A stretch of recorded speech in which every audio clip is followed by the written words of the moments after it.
¿Qué tal, médicos? Hoy tenemos un tema muy importante del estudio del ENAM para lo que son las materias de infectología, medicina interna en general y también de neumología. Entonces, este tema de neumonía se ve desde muchos puntos y el día de hoy solo vamos a revisar lo que es la neumonía, sobre todo en adultos, y el énfasis sobre que le da la guía de práctica clínica, que es adquirida en la comunidad.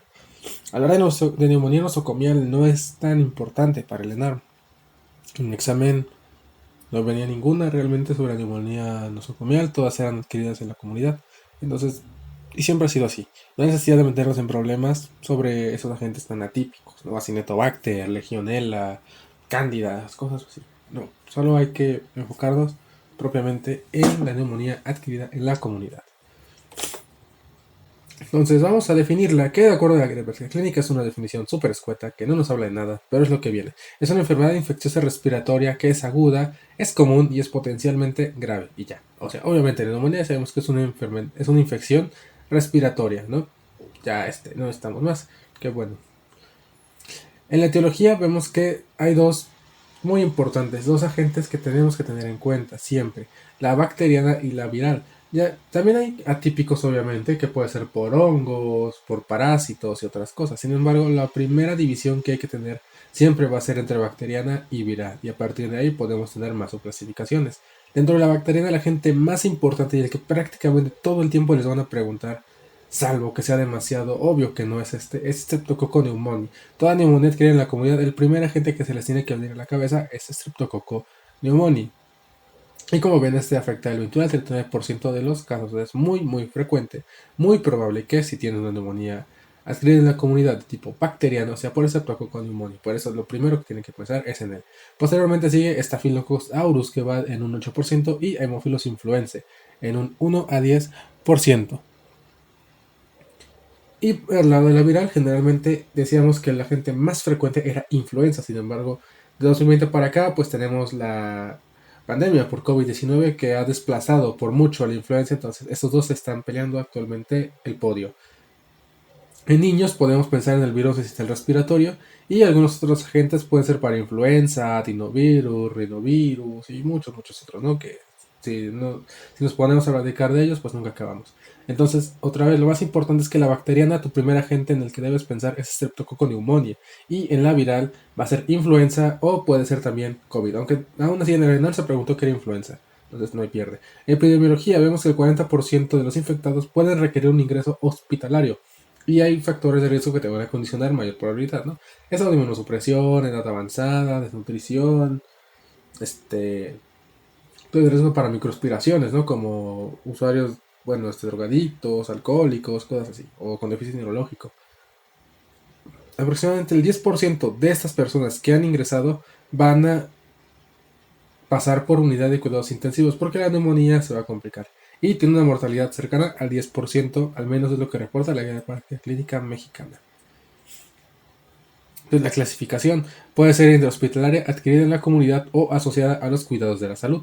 La intrahospitalaria es muy importante tener en cuenta este tiempo, porque este tiempo es el que nos va a decir si ya traía su neumonía y es de la comunidad y por lo tanto es más fácil de tratar hasta cierto punto, o si es intrahospitalaria y pues nos metemos en problemas, ¿no? Porque esos agentes son resistentes a todo. Entonces, la intrahospitalaria es producida dentro de las primeras 48 a 72 horas y eso el día busquen una parte de su mano donde puedan tatuarse algo en el borde de un dedo, no sé, y ahí le ponen neumonía intrahospitalaria 48 a 72 horas. No sé cómo se lo tatúen ahí, pero se lo ponen porque es una pregunta de Lenar que se hace año con año. 48 a 72 horas es lo que define neumonía intrahospitalaria o antes de 10 días del egreso del paciente. Si en las primeras 24 horas tiene neumonía, pues es adquirida en la comunidad. Si 10 días después de su egreso llega con neumonía, aunque sea por COVID, aunque sea por influenza, aunque sea por neumococo, por la gente que ustedes quieran, ya no se clasifica como interhospitalaria. También está adquirida en la comunidad, que pues es una infección ambulatoria, ¿no? O sea, que te da por convivir con seres humanos y asociada a la salud, que se define como aquella que sucede en pacientes con mayor contacto con personal sanitario o que acuden frecuentemente al hospital, ¿no? Que puede ser pacientes que se vienen por oncología, por radioterapia, por diálisis o por cualquier otra cosa que requiera una atención hospitalaria continua o citas hospitalarias frecuentes. En cuanto a la patogenia, vemos que hay al menos 3 mecanismos muy importantes. Obviamente puede haber más, pero estos son los que más debemos tener en cuenta. La microaspiración, que vamos a ver que es la causa más frecuente de este tipo de neumonías. Y esto es secundario a que los adultos producen microaspiraciones faríngicas en un 50%. Y obviamente esto va a ser más frecuente en ancianos, en pacientes alcohólicos, drogadictos y aquellos que también padezcan o tengan un déficit neurológico. Entonces, pues tú toses, tienes mal el reflejo de la tos, o lo has perdido por completo. En el caso de los alcohólicos, puede ser. Y pues eso pasa de la tráquea, bueno, pasa del esófago a la tráquea, y pues ahí hay agentes que pueden contaminar esa zona. Y también pues al no haber un correcto lavado alveolar, pues aumenta el crecimiento bacteriano y finalmente tienes una neumonía. También puede ser por inhalación, que son depósitos bronquiales de partículas menores a 5 milímetros. Generalmente estos van a ser agentes atípicos, pueden ser virus y pueden ser algunas bacterias también. Los agentes más frecuentes pueden ser Mycoplasma pneumoniae, puede ser Pneumocystis jirovecii en pacientes inmunosuprimidos, Coxiella burnetii, Mycobacterium tuberculosis, COVID-19, influenza, todos estos que son agentes muy muy pequeños que pueden pasar por los filtros, ¿no? Que son las fimbrias, estos pelitos que tenemos en todo el tracto, en toda la nariz, y posteriormente pueden pasar el moco y todos los demás sistemas de barrera que aparentemente nos protegen. Y finalmente podemos tener otro que puede ser Legionella, Legionella pneumófila, que está asociada a suministro de agua y también puede estar asociada a aire acondicionado. También podemos presentar diseminación hematógena, donde los más frecuentes pueden ser una endocarditis bacteriana por Staph aureus, ¿no? Cuando revisamos endocarditis, vemos que también esos émbolos pueden viajar al pulmón y ahí generar focos sépticos. Y también podemos tener TB miliar, que pues por Mycobacterium tuberculosis también va a generar una neumonía diferente a la que provoca propiamente la Mycobacterium cuando es una fase nada más localizada. La prevención, nos habla la guía sobre 2 vacunas muy importantes, la del neumococo y la de la influenza. En neumococo vemos que se recomienda la vacuna que es de 13, la poliviral de 13 en adultos mayores de 65 años. Esta es una pregunta igual del ENAM que se hace año con año y que tienen que recordar sí o sí. La vacuna antineumocócica de 13 variantes es la que se pone a los mayores de 65 años de edad. Es el refuerzo que les ponemos a estas personas. Obviamente para prevenir neumonía adquirida en la comunidad bacteriana, no bacteriana y enfermedad invasiva por neumococo. También es importante saber que esa se le pone a los pacientes con EPOC, como en su momento revisamos en esta clase. Y vemos que se recomienda utilizar las vacunas de polisacáridos de neumococo para prevenir la enfermedad por neumococo invasiva en adultos sanos. Entonces recuerden, la neumocócica de 13 va para los adultos mayores de 65 años y la de 23 es la que le ponemos a los niños. La influenza, vemos que se recomienda inmunización anual en todas las personas con una dosis doble y, más bien, se recomienda inmunización anual en todas las personas con una dosis y dosis doble en menores de 8 años de edad que no han sido previamente inmunizados. O sea, tú antes de los 8 años, si no te habías puesto una sola de influenza, porque recuerda que es a los 6 meses y luego es cada año, si por el que tu mamá no podía ir, no tu papá, ¿no? O quien sea que te cuidaba en ese entonces. No podía ir al centro de salud a llevarte a que te vacunaran o en tu primaria pues no te vacunaron y tienes menos de 8 años de edad, pues te tocan dos, ¿no? La primera y la que te tocaría año con año. Y si ya tienes este antecedente de al menos una vacuna, pues ya entonces te toca año con año durante la campaña nacional de vacunación. Pero es importante que si tienes menos de 8 y no tienes inmunizado, sí te tocan dos. Y vemos que la vacuna contra la influenza provee una protección moderada, y eso es importante, moderada, como la vacuna del COVID. No evita la enfermedad, sino que previene o disminuye la probabilidad de complicaciones y de mortalidad. Y vemos que es contra influenza, que se puede configurar por virología. Sin embargo, vemos que se ve reducida o ausente en algunas estaciones o temporadas del año, ¿no? Pues porque ya sabemos que influenza muta y pues te puede dar menor protección. Recuerden que es triple viral porque es una pregunta que vimos, que aparecía en uno de nuestros talleres de casos clínicos, donde nos preguntaba cuántos serotipos tenía la vacuna triple viral, ¿no? Bueno, la vacuna viral contra la influenza. Y recordemos que son 3 y generalmente incluye virus A, incluye 2 y un virus B. Los A más frecuentemente utilizados son variantes del H3N2 y del H1N1. Y también incluye un virus B, porque recuerden que hay influenza A y B. El cuadro clínico es muy importante identificar los datos del alma. Digo, pues todos sabemos cómo es una neumonía, lo hemos visto en el hospital hasta el cansancio. Pero es muy importante identificar el cuadro preciso en el examen, porque a veces podemos pensar en cosas diferentes y eso pues son aciertos menos, cuando estas son las preguntas muy fáciles. Entonces recuerden, un cuadro clínico caracterizado por tos, disnea y fiebre, prácticamente te está gritando: soy una neumonía, soy una neumonía, soy una neumonía, soy una neumonía. Aparte, la guía nos hace énfasis en la frecuencia de los síntomas más importantes, siendo tos también el síntoma más frecuente que vamos a encontrar en ese paciente. Entonces tú ves un paciente con tos, fiebre, neumonía, hasta que no te demuestren lo contrario. Y si te preguntan cuál es el síntoma más frecuente en este caso, pues tú le pones que es tos. También pueden presentar cambios en el estado mental, que es muy inespecífico. Producción de esputo en el 30% de los casos de que sea neumonía bacteriana.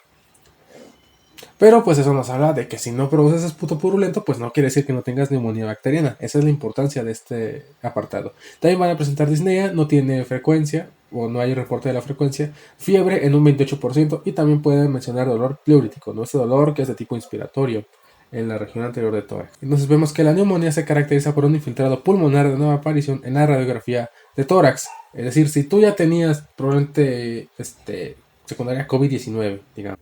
Digamos que tú ya tienes una hernia estructural secundaria COVID-19 que te ha dejado pues cicatrices pulmonares y tú tienes una nueva neumonía, pues al control que tú tenías de COVID-19 se le van a agregar nuevos elementos. Pueden ser PARS, puede ser un patrón reticular intersticial, puede ser una neumonía lobar, puede ser un absceso, lo que sea.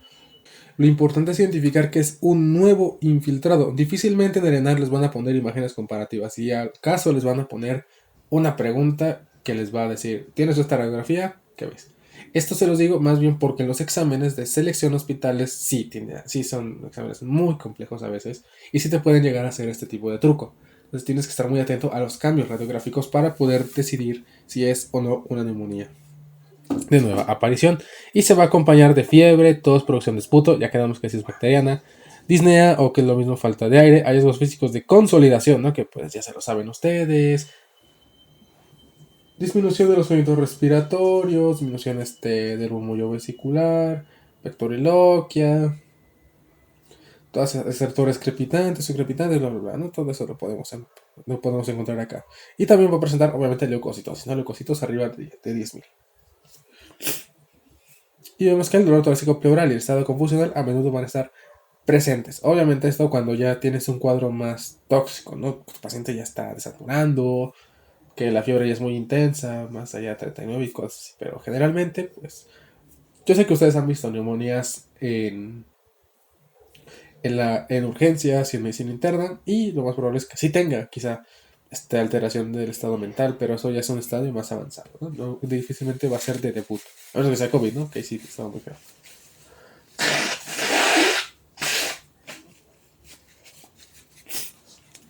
Ahora, se tiene que realizar una radiografía de tórax.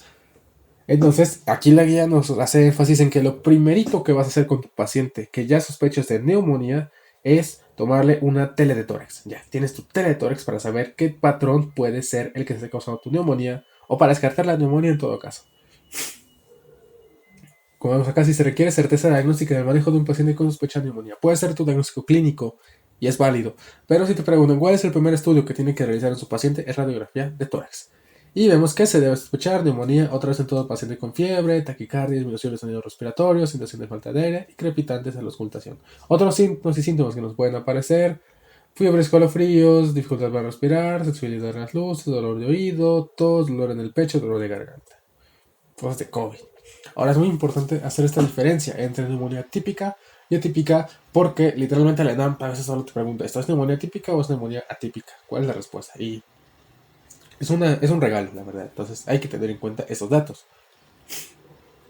Recordar que la neumonía típica, el agente causal va a ser bacteriano y ya quedamos que es Streptococcus pneumoniae, el neumococo el más frecuente. El comienzo de la neumonía típica es súbito, de un día para otro. Y los síntomas van a ser fiebre alta, mayor de 38 grados, tos con flema o con esputo, escalofríos y dolor de pecho. Las pruebas generalmente va a ser radiografía de tórax, donde podemos encontrar lesiones que son consolidadas, ¿no? Que están definidas aparentemente. El tratamiento es con antibiótico porque obviamente es bacteriano, y la evolución generalmente rápida y satisfactoria una vez que damos tratamiento. A eso se refiere. La neumonía atípica, por el contrario, el agente causal generalmente son virus, ¿no? Influenza, parainfluenza, coronavirus, aquí no cuenta. Eso no es de COVID-19, se refería al coronavirus anterior. Virus del respiratorio, agentes atípicos que puede ser hongos, puede ser Mycoplasma pneumoniae, puede ser Homocystis gyrovecii, todos estos, ¿no? La neumonía atípica, su característica es que es un comienzo lento y gradual, con excepción de influenza, ¿no? Yo siempre he recordado que influenza es la neumonía atípica más atípica, porque es decir, que no cumple con los criterios de típica, es todo lo contrario. Influenza también es un comienzo súbito, con fiebre de 40 grados, mialgias, antralgias, bla, bla, bla, ¿no? Esa pues queda aparte. Si hablamos de todos los demás atípicos, sí tiene un comienzo que es lento y gradual. Generalmente no tiene ni fiebre y a veces ni siquiera tiene febrícula. La tos, esto sí es muy importante, la neumonía atípica, incluso para diferenciar a influenza, es una tos seca. No tiene esputo y aparte es muy, muy persistente. Y se acompaña de síntomas al estado general, síntomas específicos o ataque al estado general. Cefalea, artralgia, mialgia y también puede presentar disnea. Cuando hacemos una radiografía podemos encontrar lesión difusa multilobar en ambos pulmones y esto es lo que se llama vidrio esmerilado, eso que han escuchado muchísimo de COVID-19 y que también aparecía en influenza y este tipo de agentes, ¿no? El tratamiento vemos que puede ser retrovirales, puede ser antivirales, como damos el oseltamivir en los pacientes con influenza, pero lo más importante es el soporte hemodinámico y ventilatorio. Hemodinámico, pues restitución hídrica en caso de que el paciente esté con disminución de la TA, que esté en choque, todo eso. Y ventilatorio, pues obviamente en caso de que tenga desaturación muy importante, ¿no? Le hacemos manejo de vía avanzada, nada más. Antibiótico solo se da en caso de sospecha de coinfección, es decir, que tú tienes una neumonía atípica y pues por las alteraciones que has generado en el pánico pulmonar y el sistema inmunitario, pues hayas tenido sobreagregación de la neumonía típica. Es el único caso. Si no sucede esta situación, pues entonces tienes que dar nada más el tratamiento de soporte. Y la evolución vemos que es lenta y la recuperación es gradual. Sin embargo, tiene menor mortalidad que la neumonía típica, aproximadamente un 3%, que incluso corresponde, ¿no?, con lo que hemos visto de COVID-19. Hablando un poco de radiología, vamos a ver la neumonía lobar. En donde tenemos una afectación que es multialveolar, sin embargo se respetan los bronquios. Y esto pues obviamente nos da el famosísimo broncograma aéreo, que pues son esas regiones que son radiolúcidas dentro de una consolidación radiopaca. Recuerden en radiología que pues radiopaco es aquello que es blanco y radiolúcido aquello que es negro. Entonces aquí tenemos por ejemplo toda una consolidación, ¿no?, que podría ser una neumonía lobar derecha inferior.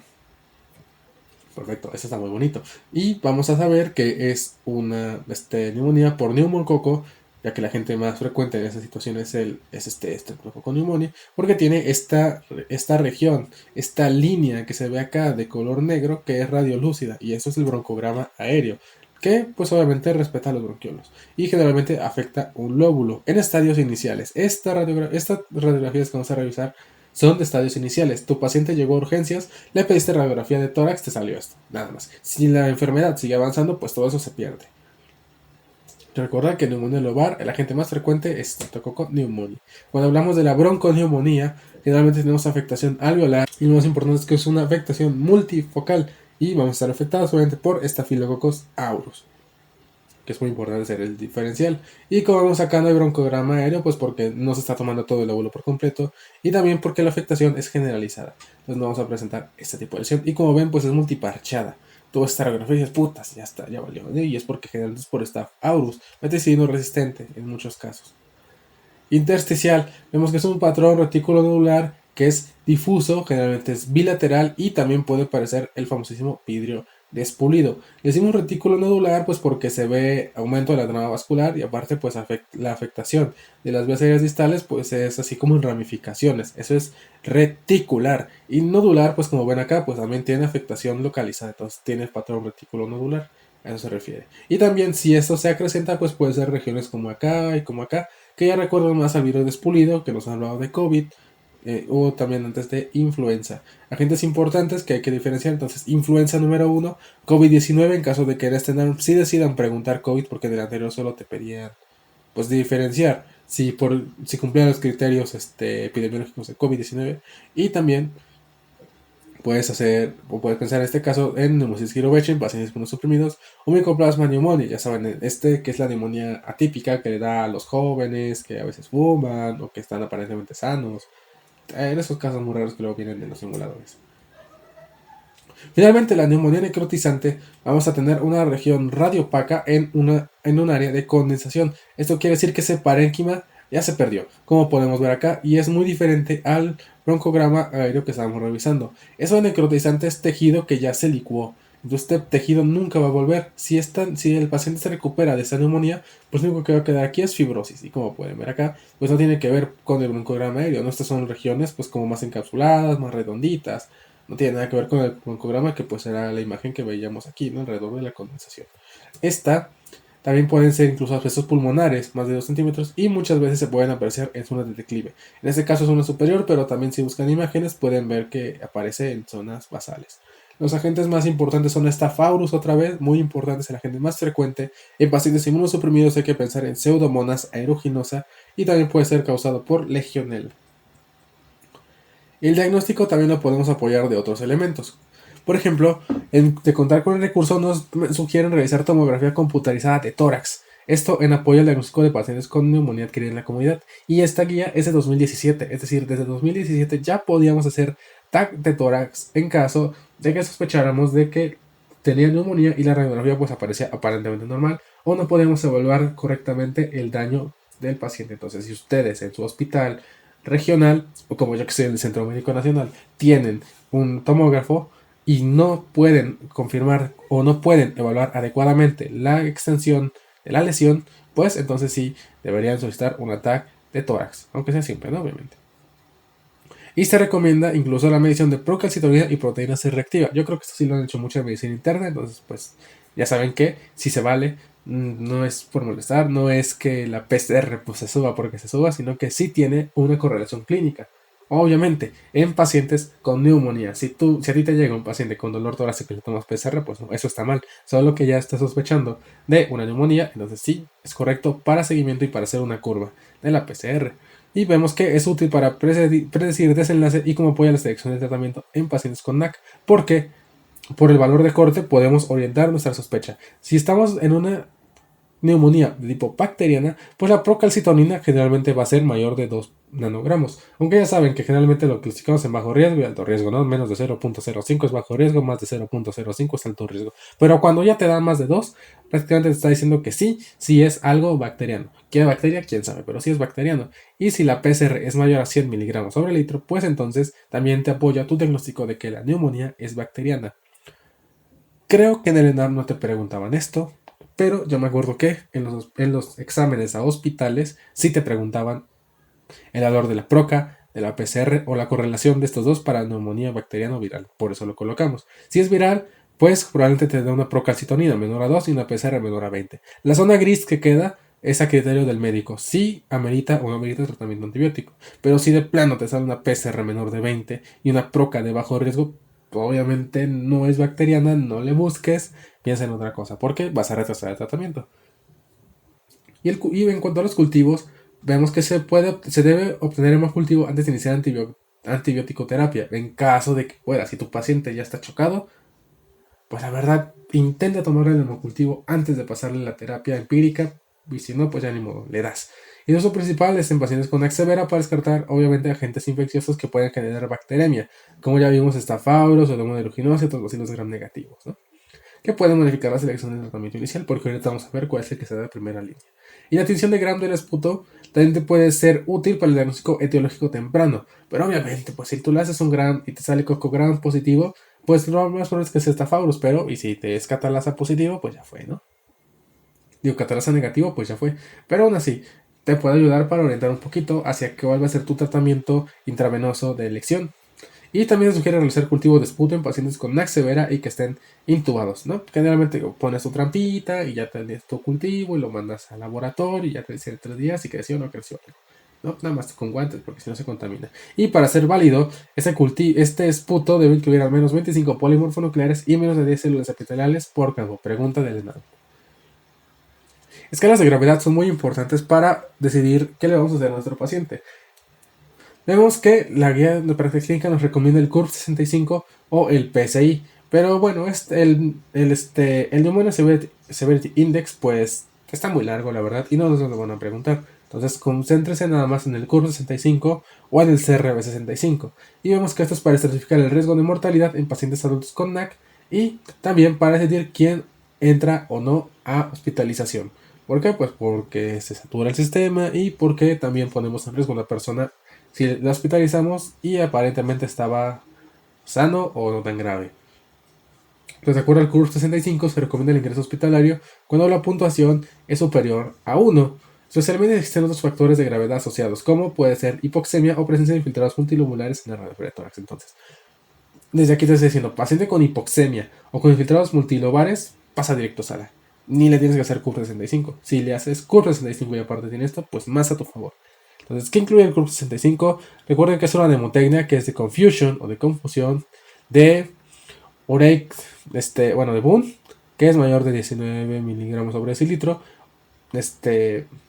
R de frecuencia respiratoria, más de 30 respiraciones por minuto, validadas por el médico, no por enfermería.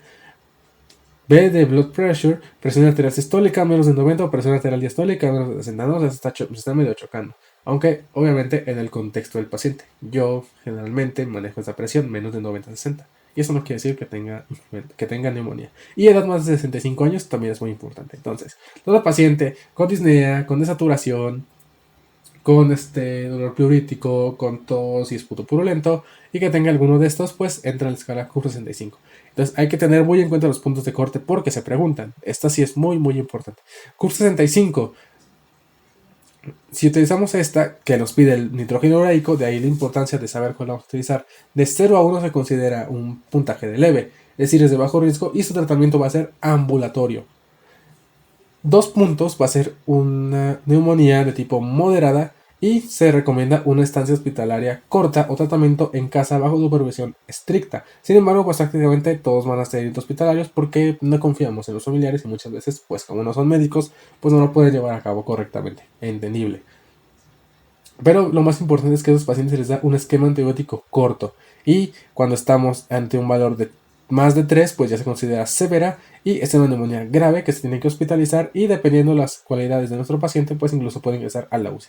Entonces, te llega un paciente que tiene dolor pleurítico, tos, cefalea y esputo purulento, tú ves que está que está bien orientado, ves que su BUN es de 3, ves que su frecuencia respiratoria es de 28, pero tiene una presión arterial de 80-55, se está chocando. Y aparte, tu paciente ya está viejito, tiene 66 años y aparte es hipertenso. Entonces está doblemente jodido, ¿no? Entonces está doblemente dañado. Entonces, pues entra como moderada y se va a tratamiento hospitalario. Si aparte este viejito tuviera 33 de respiración, pues es severa y se hospitaliza, incluso valoramos ingreso a UCI. También tenemos el CRB65, que lo importante es que no tiene BUN. Eso te puede servir si estás en la sierra, estás en la montaña, si tu laboratorio no sirve porque no tiene agua o se les acabó el reactivo, yo qué sé. Bueno, entonces 0 pues es leve, no tiene riesgo de muerte y no requiere hospitalización, pero vean, como CUR65 a partir de 1, pues ya ingresa a hospitalización. 1 o 2 puntos, aumenta el riesgo de muerte y por lo tanto se tiene que hospitalizar. Y 3 a 4 puntos, pues ya tiene alto riesgo de muerte, entonces se hospitaliza de forma urgente. Utilicen el que esté a su alcance dependiendo las características de su cuadro clínico o del reactivo del examen. Pero es muy importante saber el punto de corte. En PUR 65 es de 2 en adelante y en CR 65 de 1 en adelante. En cuanto al ingreso a la UCI, tenemos la escala de severidad o el Severity Community Acquired Pneumonia, que tiene muchas variables. Son muy difíciles de aprender, la verdad, entonces no se metan en problemas, solo sepan que existe por si les preguntan cuál es la escala para valorar ingreso a la UCI en la Severity Community Acquired Pneumonia. Esto de los valores pues está muy bonito, la verdad, pero pues solo los usamos en piso de urgencias de medicina interna, no son valorables para un examen. ¿Por qué? Pues porque son muy difíciles, son muchos puntos, nadie se los aprende, no sé, nada de verdad. El tratamiento, esto es muy importante.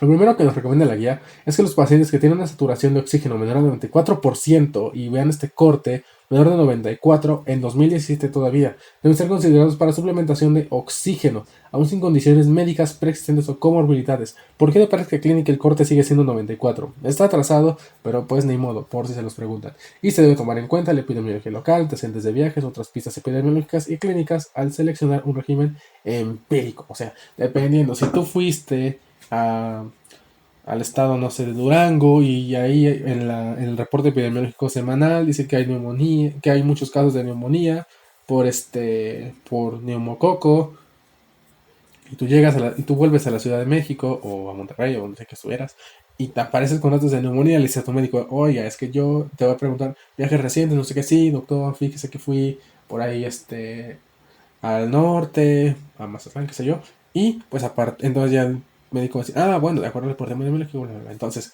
así es como él puede orientar un poco más su tratamiento empírico para no soltarte directamente la quinolona, que quizás es lo más importante. Entonces, tratamiento en neumonía leve, o sea, Q65 o otra vez de 1 para abajo. Se sugiere dar monoterapia en pacientes con NAC leve. Y vean cuál es el tratamiento que nos dice la guía de práctica clínica. Y ni modo, lo tienes que poner así en tu webinar, aunque te dé risa. Iniciamos con amoxicilina para Streptococcus pneumoniae, probablemente Staphylococcus, sensiblemente amoxicilina, yo supongo. Amoxicilina. Y se puede utilizar como segunda línea un macrólido, eritromicina, claritromicina, incluso acitromicina, o incluso una tetraciclina, ¿no? Pero el de primera línea para NAC leve con Q65 de 1 para abajo, amoxi. Moderada, Q65 de 2. Se recomienda iniciar el tratamiento en pacientes con NAC que va a ser quinolona en monoterapia. Vemos que el principal es levofloxacino, vía oral intravenosa, o cefalosporina de tercera generación, si se vale ceftriaxona. O incluso se puede dar amoxiclav con un macrolido, que bueno, eso ya es tercera línea. Primera línea, lo más importante en neumonía moderada, levofloxacino. Y en la severa, vemos que sugiere combinación de beta-lactámico, que puede ser ceftriaxona, o ampicilina sulfactam de tipo IV, más tratamiento intravenoso con acitromicina en pacientes hospitalizados que requieren cuidado en terapia intensiva. Si no puedes usar acitromicina, entonces toca fluoroquinolona. Entonces, vean cómo es diferente de acuerdo al estadio. Si es leve, con Q65 de 1 para abajo, es amoxicilina. Si es moderada, Q65 de 2, es quinolona, levofloxacino de primera línea. Si es severa, Q65 de 3, 4, 5, pues es ceftriaxona más acitromicina o levofloxacino o moxifloxacino dependiendo de lo que tengamos disponible en el hospital en ese momento. Obviamente dependiendo de la epidemiología de tu hospital, ¿no? Porque si en tu caso ya sabes que la mayoría de los agentes que en tu región son resistentes al levofloxacino, pues no le vas a dar eso. A lo mejor le das un carbapenémico, a lo mejor le das un aminoglucósido, a lo mejor directamente le das le das linezolid, ya depende, ¿no? De cómo sea la epidemiología de tu zona. Pero bueno, para el ENAM es eso. Y ya que se acabamos, clase larguita ya sé, pero ya que se acabamos. El algoritmo, vemos que lo primero que nos recomienda la guía de práctica clínica es evaluación de la severidad de la NAC en el primer nivel de atención. Entonces hay que evaluar paciente con síntomas de infección de vías respiratorias inferiores. Otra vez, tos, vean cómo está señalado porque es más frecuente, fiebre, disnea, dolor torácico y producción de esputo. Diagnóstico clínico de neumonía, o sea, ¿tiene estos signos y síntomas? Sí. Bueno, entonces puedes hacer la radiografía, pero aquí te dice que no lo hagas. Directamente le haces escala de seguridad CRB65, ven. Te da chance de no pedir boom. Entonces, ¿por qué nos la piden? Quién sabe, pero bueno.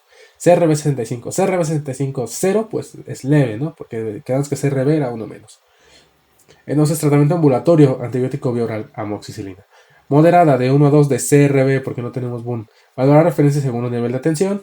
No, pasa al hospital regional, donde le vamos a dar su ceftriaxona. O su, ¿cómo se llama?